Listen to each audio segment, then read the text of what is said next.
Guys বলো জায়গাটা কেমন লাগছে বলো। দারুণ জায়গাটা। এই ঝিলটা একবার দেখো, ঝিলটা খালি দেখো একবার। যারা হাওড়ায় থাকো তারা তো জানোই, আর যারা বাইরে থেকে ভিডিওটা দেখছো তো তারা বলো এই হাওড়ায় এই যে জায়গাটা কেমন লাগছে। এটা কোথায় বলো তো? যারা বাইরে থেকে দেখছে, ধরো হাওড়ায় থাকো, চাকরির সূত্রে বাইরে, তো তাদের জন্য এই ভিডিওটা করে একবার দেখিয়ে দিলাম, মনে পড়বে মানে যারা হাওড়ায় থাকে। তো ভাবলাম ভিডিওটা করি। তো আমাদের তো ভীষণ ভালো লাগছে, দেখো ঝিলটার জন্য মানে মেনলি বেশি ভালো লাগছে।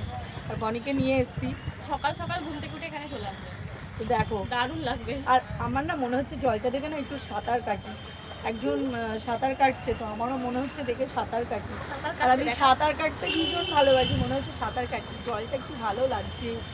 তো তোমরা জানিও কমেন্ট করে। টাটা।